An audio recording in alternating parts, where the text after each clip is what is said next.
কাল জয় মা তারা। আমার প্রিয় বন্ধুরা, আশা করি ঈশ্বরের কৃপায় সবাই ভালো আছেন, সুখে আছেন, শান্তিতে আছেন। আজকে আমি আপনাদের জন্য একটি মহাশক্তিশালী টোটকা এনেছি। আগামীকালকে যারা 10টার মধ্যে স্নান করবেন, মানে পড়াশোনা যারা করছেন তাদের জন্য এই টোটকাটি কার্যকরী টোটকা। যারা স্নান 10টার মধ্যে কালকে স্নান সারবেন, তারা কি করবেন, কাঁচা হলুদ নেবেন। কাঁচা হলুদ নিয়ে স্নান করবেন। পড়াশোনাটা আগ্রহ বাড়ার জন্য বলে দিচ্ছি সম্পূর্ণটা। ভিডিওটা স্কিপ করবেন না, ভালো করে শুনুন মন দিয়ে। অবশ্যই যারা পড়াশোনা করছেন তাদের খুবই কাজে লাগবে, করে দেখুন। অবশ্যই নাম্বারও ভালো পাবেন এবং পড়াশোনা আগ্রহ থাকবে এবং পড়াশোনা মনেও থাকবে। তাহলে আমি কি বলছি মনোযোগ দিয়ে শুনুন।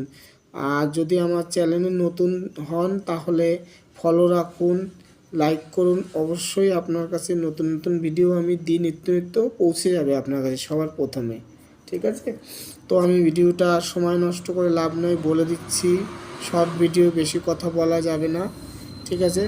এই যে হলুদ কাপড় দেখুন, এই যে হলুদ কাপড়, এটা একটা শালু কাপড়ের টুকরো, হলুদ শালু কাপড় দেখুন। ঠিক আছে? যে কোনো দোকানে পাবেন হলুদ কাপড়, যে কোনো দোকানে বলতে যেখানে আর কি ব্লাউজের পিস, প্যান্টের পিস বিক্রি হয়। অল্প একটুখানি কেটে নিয়ে আসবেন, 10-20 টাকা নেবে। আচ্ছা, তারপরে কি করবেন, এই যে কাঁচা হলুদ, কাঁচা হলুদটা একটা ভালো করে পাত্রে আগে বেটে নিয়ে একটা পাত্রে রাখবেন। রেখে আপনার স্নান করার আগে অল্প একটুখানি এই হলুদ কাপড়ের মধ্যে রাখবেন, বেটে নেবেন। রাখার সময় আপনার নামটা প্রথমে বলবেন, তারপরে বলবেন, মা সরস্বতী তুমি আমার কাছে এসো, তুমি আমার কাছে এসো, তোমার জন্য এই হলুদটা রাখলাম গায়ে দেওয়ার জন্য। ঠিক আছে বলবেন। আচ্ছা, এবার বলে এভাবে কাপড়টাকে করে রেখে দেবেন, এরকম করে মুড়ে। আর যেটা বাকি যেটা থাকবে অল্প একটু রাখলেন অল্প করে, আর বাকি যেটা থাকলো ওটা দিয়ে আপনি স্নান টান করবেন। তারপরে এটা 3 দিন সাবধানে রাখবেন, একটু শুকিয়ে যাবে বা রোদে টোদে দেবেন, একটু শুকিয়ে যাবে। তারপরে আপনার বইয়ের যে ব্যাগ, ওই ব্যাগে রাখবেন। আর না হলে মানে বইয়ের ব্যাগেও রাখতে পারেন, আর যেখানে পড়াশোনা করেন সেখানেও রেখে দিতে পারেন। ব্যাগে না রাখলেও হবে, ব্যাগে রাখলেও হবে, দুটোই অপশান আছে, যেটা আপনার সুবিধা সেটাই করবেন। এক পড়াশোনার ব্যাগের মধ্যে, আর এক হচ্ছে যেখানে পড়তে বসেন।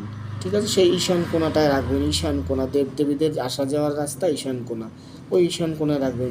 তো ঈশান কোণায় রাখার সময় 3বার একটা মন্ত্র স্ক্রিনে দেব, ওই মন্ত্রটা আপনারা বলবেন। ঠিক আছে? স্ক্রিনে দেব, তো মন্ত্রটা আমি বলছি, ভালো করে শুনুন। ওং ত্রিং সরস্বতী দেবায় নমঃ। ওং ত্রিং সরস্বতী দেবায় নমঃ। ওং ত্রিং সরস্বতী দেবায় নমঃ বলে, ওই বলে তারপরে আর কি রেখে দেবেন। যেখানে রাখুন, স্কুল ব্যাগে রাখুন আর পড়ার জায়গায় রাখুন। দেখুন কয়েকদিনের মধ্যে আপনার কীভাবে পড়াশোনা ভালো হবে আপনি নিজেও বুঝতে পারবেন, মানে বুঝতে পারবেন যে বাবা এটা কি হলো। তবে হ্যাঁ, একটা কথা আমার বলার দরকার, এটা আপনি কিসের জন্য করছেন, কী কারণে করছেন, সবাইকে শেয়ার করবেন না, নিজেরটা নিজে করবেন। কারণ নিজের কাজ এইগুলো, এসব টোটকা যত মানে চুপিচাপি করা হয় তত কাজ বেশি হয়। তবে মন্ত্রটা আমার স্ক্রিনে দিয়ে রাখবো। আর ভিডিওটা যদি ভালো লাগে যে লাইক করবেন, আর লাইক করলে অবশ্যই আপনার কাছে পৌঁছে যাবে নতুন নতুন ভিডিও সবার আগে। আর আমি অনেক কিছুই ভিডিও, অনেক রকম ভিডিও ছাড়ি, বশীকরণ, শত্রু দমন, সব রকমই ছাড়ি, ব্যবসা বাণিজ্য সব রকমই ছাড়ি, যা যা লাগে সব রকমই ছাড়ি। ঠিক আছে? তো আশা করি বুঝতে পেরেছেন। ধন্যবাদ। পরে দেখা হবে, পরে আবার হবে।